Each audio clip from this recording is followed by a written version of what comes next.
दोस्तों आज का हमारा विषय होगा अर्थराइटिस के ऊपर। ठीक है, today we discuss on arthritis. चलिए बात करते हैं अर्थराइटिस के बारे में। अर्थराइटिस की जो समस्या है वो काफ़ी सारे लोगों को देखने को मिल रही है।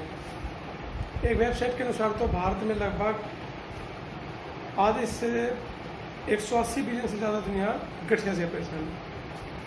ये जो बीमारी होती है वो महिलाओं की पुरुषों की तुलना में महिलाओं में ज़्यादा देखने को मिलती है और इलाज न करवाने के कारण अन्य बीमारियों का भी खतरा, जैसे कि डायबिटीज़, टीबी का भी खतरा बढ़ जाता है लोगों में। अब ये स्टेटमेंट काफ़ी है आपको बताने के लिए कि अर्थराइटिस की समस्या कितनी बढ़ती जा रही है, इसलिए ज़रूरी है कि इस बीमारी की जानकारी अधिक से अधिक लोगों को दी जाए।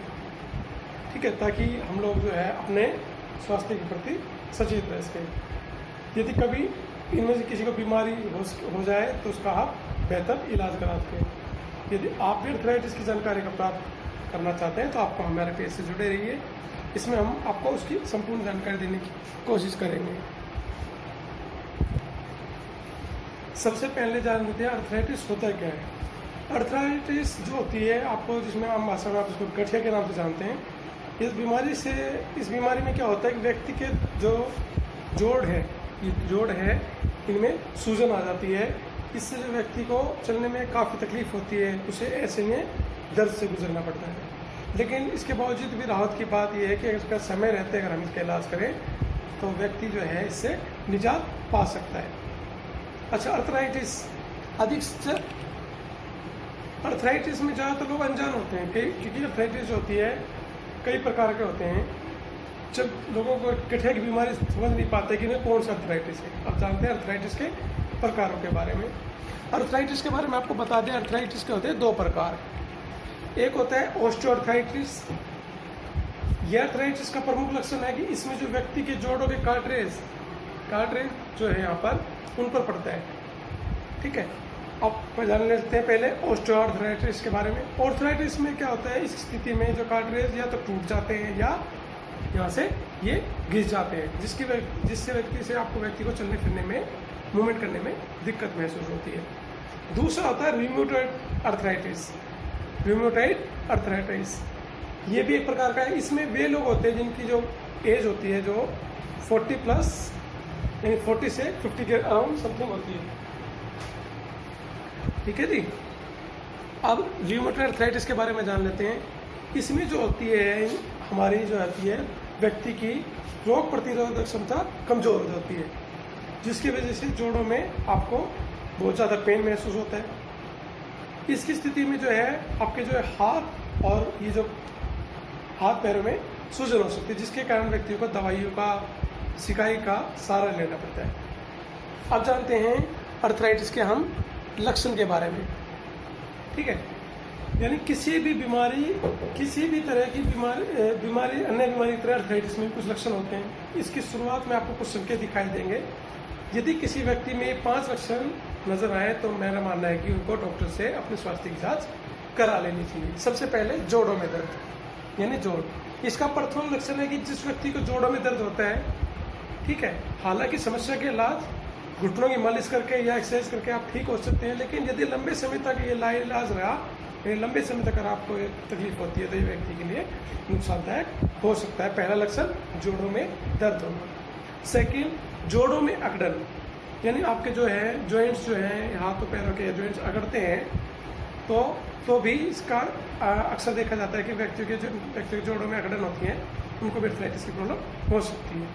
घुटनों में सूजन, कई बार हो जाता है कि किसी वजह से यदि व्यक्ति के घुटनों में अचानक सूजन आ जाती है तो उसे अचानक नज़रअंदाज नहीं करना चाहिए और उसके लिए आपको तुरंत दूर इसकी सूचना अपने डॉक्टर को देना चाहिए अगर आपको घुटनों में सूजन की शिकायत महसूस हो रही है। तो चलने फिरने में तकलीफ, देखिए एज आप जानते हैं कि मनुष्य की एज एक जैसी नहीं रही। जैसे कि आज मेरी उम्र 30 साल है, हो सकता है 10 साल में 40 का भी होगा, 20 साल में 50 का भी होगा। तो उम्र के साथ साथ तकलीफें भी बढ़ेंगी। तो अपनी एक लक्षण है कि आम सामान्य भाषा में कह सकते चलने फिरने में भी अर्थराइटिस में आपको तकलीफ महसूस होती है, जिसके कारण व्यक्ति को तकलीफ होती है। यदि ये काफ़ी तकलीफ मतलब ज़्यादा दर्द हो सकती है तो आपको कई बार ऐसा हो सकता है कि आपको लाठी या किसी दूसरे व्यक्ति का सहारा लेकर भी खड़ा होना पड़ता है। तो इसमें चलने फिरने में तकलीफ महसूस हो सकती है। और एक होता है कि घुटने के दर्द वाले जोड़ों की त्वचा का लाल पड़ जाना, यानी यहाँ से जो है जो भी पॉइंट जहाँ पे आपका अर्थराइटिस की प्रॉब्लम होगी वो पॉइंट आपका ज़्यादा लाल पड़ना स्टार्ट हो जाता है, ठीक है, वहाँ से स्वेलिंग स्टार्ट हो जाती है आप लोगों को। तो इसमें क्या अर्थराइटिस में लोगों के घुटनों पे जो त्वचा पे भी फर्क पड़ता है। अब इसका कारण है कि जान ये होती क्यों है भाई, कोई भी बीमारी है क्यों होगी। सबसे पहले जोड़ों में चोट लगने के कारण, ये उन लोगों में अधिक होती है जिनको घुटनों में कभी चोट लगी हो और उन्होंने नज़रअंदाज कर दिया चोट को, ठीक है भाई हो जाएगा अपने आप, ठीक है कोई बात नहीं, नज़रअंदाज करते हुए चोट अंदर अंदर बढ़ती चली गई, ये भी हो सकता है। दूसरा कारण है इसका अनुवांशिक, यानी हेरिडिटिकली, यानी कुछ बीमारी हेरिडिटिकली होती है जो पीढ़ी दर पीढ़ी सदस्यों में फैलती जाती है, जैसे इसमें अर्थराइटिस भी शामिल है। जैसे किसी घर में किसी मेंबर को हुई, उसमें उसका परिवार से जुड़ा कोई भी अन्य व्यक्ति उसमें उससे पीड़ित हो सकता है। नेक्स्ट है शरीर में कैल्शियम की कमी का होना। देखिए आप जानते हैं शरीर में हमारे हर तरह के पोषक तत्वों की कमी होती है, हमें जरूरत होती है पोषक तत्व, मिनरल्स, कार्बोहाइड्रेट्स, वसा, विटामिन, इन सब की हमें जरूरत समय समय पर पड़ती रहती है। और हमें सेहत बनाए रखनी है तो इन तत्वों में की कमियाँ भी जरूरी है, ऐसी कैल्शियम भी उसमें शामिल है। मुख्य काम, कैल्शियम का काम क्या है, हड्डियों को मजबूत करना। यदि कोई भी व्यक्ति कैल्शियम से जो चीज़ों का सेवन नहीं करता है तो उसको अर्थराइटिस समेत कई बीमारियों का सामना करना पड़ सकता है। किसी दवाई का दुष्प्रभाव, यानी आपने बचपन में या कभी भी कोई भी ऐसी दवाई बिना पूछे, हम कई बार क्या करते हैं कि किसी भी दवाई को बिना उसके डॉक्टर की परामर्श के ले लेते हैं। वो कुछ समय तक तो हो सकता है हम ठीक हो जाए अपने आप ही, लेकिन कुछ दवाइयों के साइड इफेक्ट भी हो जाते हैं इसमें। अर्थराइटिस जो है इससे जो है गंभीर बीमारियों होने की संभावनाएं बढ़ जाती है। एक होती है आपकी रोग प्रतिरोधक क्षमता का कमजोर होना, यानी जो आपकी जो है डिजीज, जो आपकी जो है इम्यूनिटी पावर जो है वो कमज़ोर हो जाती है। आजकल जो कोरोना में भी मोस्टली आप देखते हैं इम्यूनिटी सिस्टम सबसे पहले स्ट्रॉन्ग होना ज़रूरी है। तो अर्थराइटिस का भी पूरा जो इम्पैक्ट पड़ता है वो आपकी इम्यून सिस्टम पर पड़ता है। अगर आप नियमित रूप से एक्सरसाइज नहीं करते हैं, अगर इसके लिए नियमित रूप से एक्सरसाइज करना जरूरी होगा, अगर नहीं करेंगे तो आपकी प्रतिरोधक क्षमता कमज़ोर हो जाएगी। प्रतिरोधक क्षमता बढ़ाने के लिए आपको डेली एक्सरसाइज करनी जरूरी है। अब पूछते हैं इसके इलाज कैसे करें।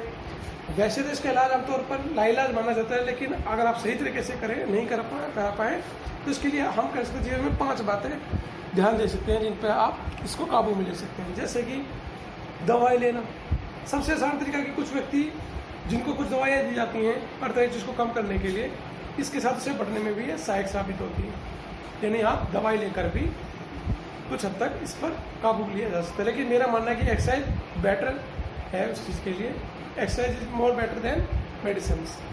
फिजियोथेरेपी में कई बार क्या है आपको एक्सरसाइज करवाई जाती है मोस्टली, ठीक है, उसके फिजियोथेरेपी की मदद से भी आप उसको दवाइयों मांसपेशियों को ठीक करने की कोशिश की जाती है, क्योंकि फिजियोथेरेपी जो होता है वो आपकी बॉडी के जो है एक्सरसाइज वो भी एक्सरसाइज ही करवाते हैं, तो मोस्टली उससे भी किया जा सकता है। योगा जैसे कि आप जानते हैं आजकल योगा भी बहुत कारगर हो रहा है, ठीक है। तो किसी भी को भी अर्थराइटिस की अगर शिकायत है तो इसका इलाज करने के लिए आप जैसे कि त्रिकोणासन हो गया, ये आपका त्रिकोणासन आसन, ठीक है। एक आपका होता है वीरासन, गोमुखासन जैसे कि पीछे की तरफ जैसे जो आप हाथ पकड़ने वाला गोमुखासन करते हैं ऐसे कर सकते हैं, ठीक है। इसके अलावा होता है एक्सरे करना, ठीक है। कई बार अगर आपको लगता है कि आपके घुटनों में ज़्यादा शिकायत आ रही है तो आप डॉक्टर से जाकर उसका एक्सरे करवा लीजिए। शरीर के जिस भाग में आपको शिकायत है, सूजन महसूस हो रही है, उसका आप एक्सरे करवा लीजिए, जिससे जो है आपकी उसका जो है एक फ्रेम तैयार हो जाता है माइंड में कि भाई उसका इलाज कहाँ से करवाना है, घुटनों में कहाँ तकलीफ, उसकी जो इनर उस हिसाब से आपका ट्रीटमेंट ले सकते हैं। घुटनों का ऑपरेशन करवाना, घुटनों का तरीका अदरवाइज का तरीका किस तरीके से नहीं हो पाता है तो डॉक्टर जो है घुटनों का भी ऑपरेशन करे। कई बार क्या होता है घुटना भी चेंज करवाना पड़ सकता है, ठीक है। तो आशा है आज की अर्थराइटिस वीडियो आप लोगों को पसंद आई होगी और आप सभी के आवश्यक सुझावों का स्वागत रहेगा इसी चीज़ के लिए। इसी चीज़ के साथ आज की वीडियो यहीं पर समाप्त होती है। जय हिंद, जय भारत।